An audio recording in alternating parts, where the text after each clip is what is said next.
While searching for unique content to react to, RiceGum would stumble across this bizarre video. It's Lil Tay. I'm richer than all y'all. I'm 9. I was born in Atlanta, and I was broke as, look at me now. I'm all better than you, broke ass. After being featured on RiceGum's channel, the girl in the video would identify herself as Lil Gucci Taylor and respond to RiceGum in yet another video. He dropped a video on me, so today we be reacting to that. Spotting a consistency in her strangely hilarious attitude, people began to ask questions about her story. Was this a genuine expression of her personality, or was she being forced to say these things by another family member? The audience would eventually get the answers to each of these questions, however, in the process, would also be met with allegations, court cases relating to the distribution of Lil Tay's money, and the complete deterioration of her family's public image. But what about the millions of dollars you stole? Real mature, Chris. You're gonna act like you're the right. Revealing one of the most tragic stories on the topic of childhood fame. After being discovered by RiceGum, as previously mentioned, her notoriety. Guys, wasn't she on a Vine? I remember at the time it was like 10 years ago or some shit. I remember seeing like 1 or 2 clips that was really famous. She was walking down the street with a stack of cash and saying like fuck you bitch ass, some shit. I don't remember what it was. It was very early. I remember seeing this though, guys. I don't know what format it was though. It's such a long time ago. And owing to this newly found level of social media success, the degree to which she'll flex her wealth slowly escalated with each and every new YouTube video. Lil Tay would also create an Instagram account where she would once again begin to post photos and videos displaying how rich she apparently was. I'm only 9 years old, I ain't got no license, but I still drive this sports car. Your favorite rapper ain't even doing it like Lil Tay. Which is where her popularity would absolutely explode. Only 2 weeks after making her Instagram account, Lil Tay had gained 1.2 million followers with less than 10 photos. This girl, Lil Tay, has like 500,000 followers on Instagram. 700,000. She just went up by 300,000 subscribers in one day. A level of fame that granted her access to a load of other huge celebrities. Like she's hanging out with Whoa Vicky, who's just trash. That's all it is, right? Yeah. She would post photos with Chief Keef, XXXTentacion, Lil Pump, and would even appear in a video where Bad Baby was attempting to fight Whoa Vicky. Okay, but yes! All of these events continue to push Lil Tay further and further into the mainstream. Wait, who is Lil Tay? Lil Tay is a 9-year-old girl who is famous now on the internet for showing all the money she has and all the things she buys. All while her apparently insane lifestyle continued to escalate. She displayed nicer and nicer cars. Lil Tay just copped a brand new Ferrari. While bragging about how she had gone from living in the hoods of Atlanta to living in the hills. When I was 6 years old, I lived in Atlanta, and I was broke, and now we be living in the hills. See that view? Y'all don't have that view. This video about her living in the hills would go on to gain the attention of Jake Paul, who would invite her to the Team 10 mansion for an interview. Invite Lil Tay to my house, to the Team 10 mansion, where she would answer numerous questions, including her thoughts on RiceGum, the person who had made her famous in the first place. He is irrelevant. He's trying to get clout. Guys, what about the parenting and all this? I think it's kind of weird to watch this, guys. I feel like if you take another concept where the person isn't as out there and crazy and act like an adult, where you say, "Yo, guys, I'm about to invite this because this creator guy, she's 8 years old. I don't know. I don't know. It seems kind of weird to say. Am I crazy? Guys, am I crazy? It seems kind of weird to say, is it not? After noticing that Lil Tay was getting involved in interviews, she would be invited onto the Zach Sang show, where she would be asked, "Does Lil Tay want to change the world?"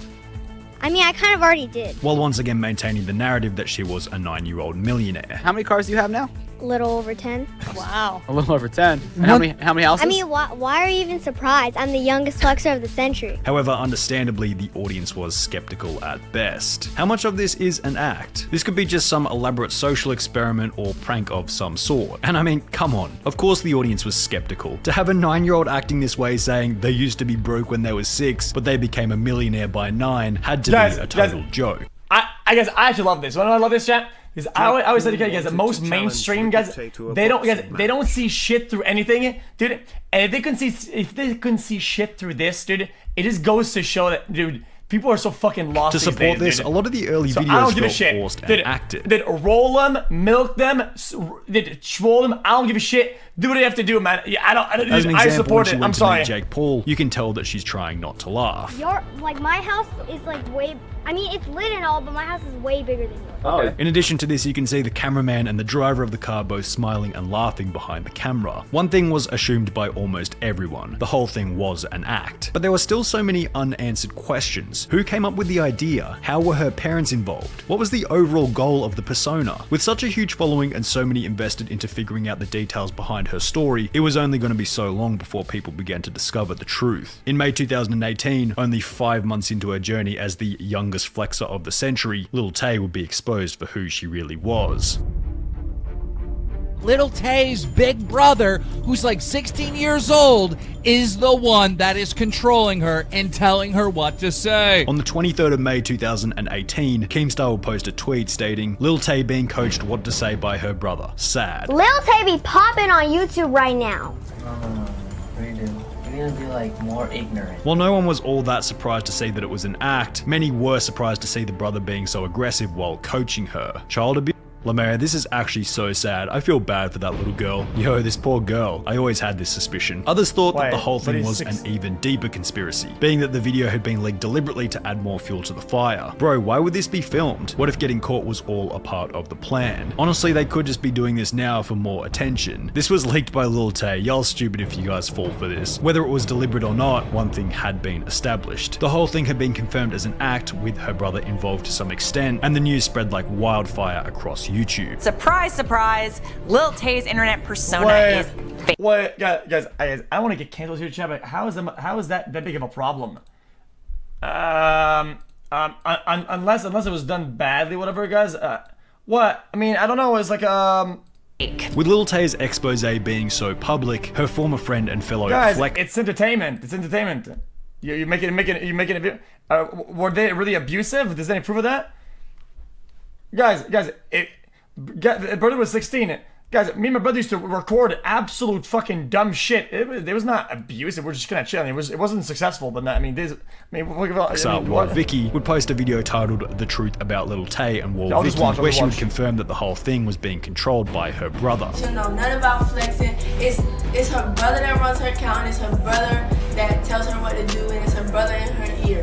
At this point, it was all starting to add up, especially when considering another incident where a live stream had been started on Lil Tay's Instagram. However, when the volume button on the phone was accidentally pressed, the screen would disappear to reveal that it was her brother setting up the live stream. Possibly to protect the reputation of her brother, Lil Tay would appear on the news show Good Morning America, claiming that she was the one behind the character. This is my decision. I'm happy with what I'm doing. However, this interview would also reveal that Lil Tay's mother was involved in the whole operation. One of the unanswered questions still up in the air. Guys, I'm actually mad. Guys, I had to play their cards wrong, dude. With all these fucking interviews and shit, dude. Why not keep them? It's working. Why not just keep pushing it, man? How was Lil Tay getting access to so many luxury homes and cars when she was so young? Individuals like Cody Ko thought that since she was likely being controlled by some powerful media figure, they must have set them up for her. However, this wasn't the case. Lil Tay's mother actually happened to be a Vancouver real estate agent and would use her luxury listings to film the videos in. Additionally, she would use her boss's luxury cars such as a Bentley and a Mercedes, which would have been fine, however she didn't have permission to do so. After noticing the videos online, Lil Tay's mother would be fired from the agency, with the business stating, "When we found out about this activity last week, we had to dismiss her," and that the behavior in Lil Tay's videos had no place in the real estate industry. After being exposed as a total fraud, Lil Tay had nowhere to go. The act didn't work anymore now that everyone knew that it was fake. Lil Tay would post one final Instagram post as a tribute to XXXTentacion, then wipe her Instagram clean by deleting every single post. Yeah, guys, was she forced to do the videos? Was she forced? Guys, I don't know. Is there any proof behind that? Which is where the real tragedy of Lil Tay began to come to the surface.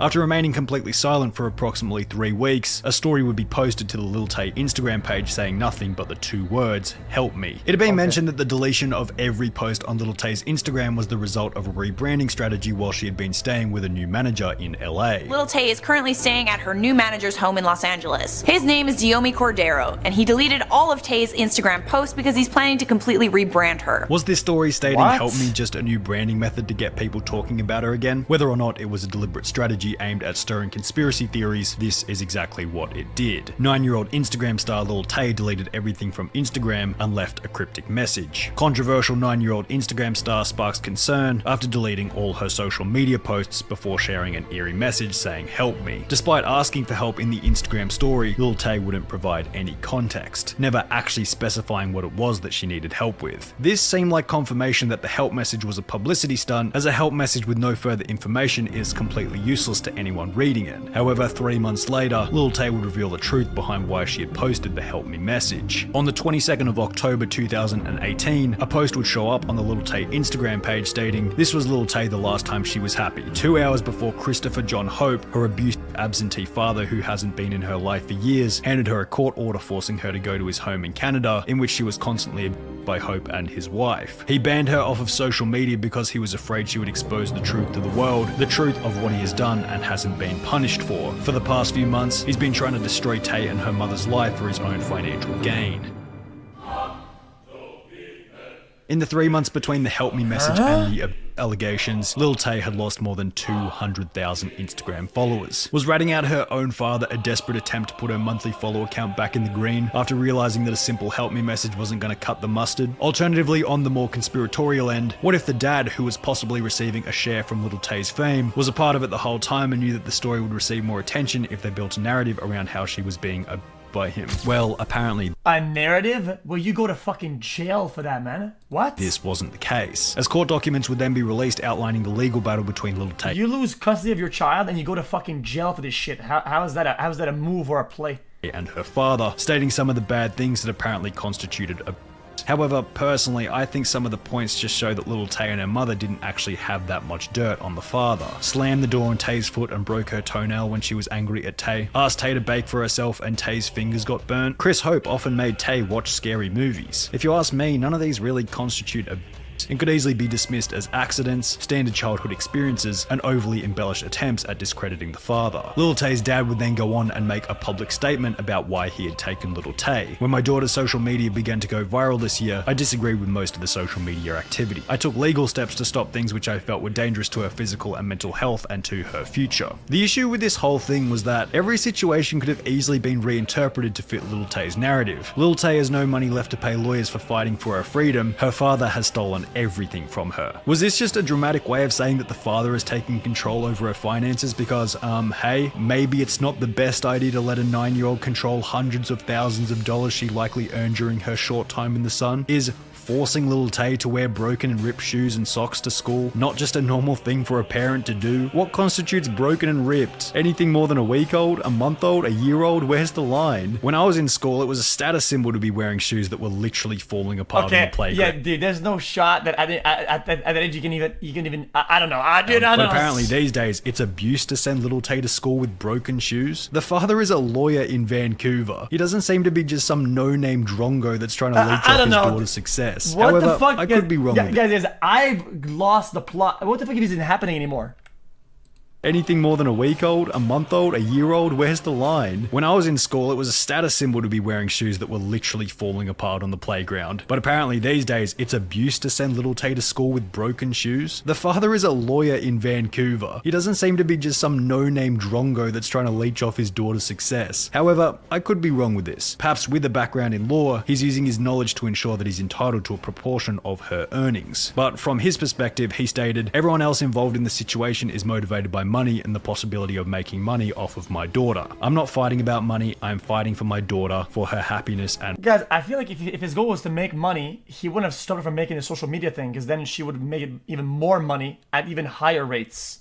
It's almost like maybe even attempt to protect the integrity of the childhood or some shit like that. I don't know. For her future. Approximately 4 months ago, after 2.5 years of complete silence on all social media, Lil Tay's brother would return to the Instagram account, announcing the commencement of the court case between Lil Tay and her father. 5 posts were uploaded, once again attempting to discredit the father and provide evidence that Lil Tay had been leaked. Accompanying the post would be a GoFundMe for Lil Tay's legal defense with a goal of $150,000. However, the fund would raise only $16,000. On one of the Instagram posts, it was stated by the brother, he can say in the press, I love her and I want the best for her, but anybody can say that. However, simultaneously, to apply the same principle, anyone can say this is not a marketing scheme. How do we know that this $16,000 went anywhere near this apparent legal case? How do we know that these videos aren't 2 years old and are only being uploaded now to milk the final bit of Lil Tay's relevancy for money? Why did the GoFundMe start on the same day that the court case commenced? Wouldn't this mean that the lawyers were already in place? Wouldn't you have wanted the money in preparation for the court case? What evidence do you have that the court case even exists? The tragic tale of Lil Tay proves one thing and one thing only. You can say whatever you want on the internet. It's so simple to frame anything in your favor by simply making it a little bit dramatic with a few basic arguments. At the end of the day, Lil Tay is a character who was built on nothing but lie after lie after lie about who she really was. Why would there be any shit? Yeah, but these days, I guess I'm gonna be honest, chat,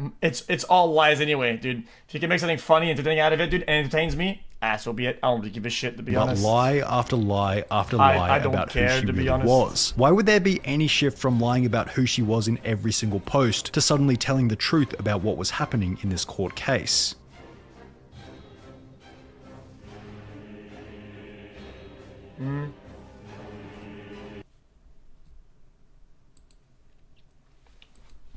So did she get is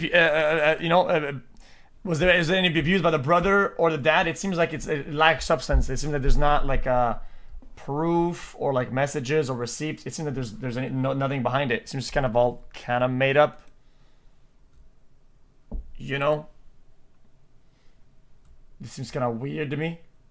Did I not listen? I mean, I saw it, dude. I mean, I think if you let somebody cook and then they injure their finger, like, I don't know, is that like abuse? Like, if that's abuse, man, guys, if letting your child cook something is abuse, motherfucker, I mean, man, my whole family tree is going to jail. Like, I don't know what to tell you. I don't know. Maybe I'm wrong about this.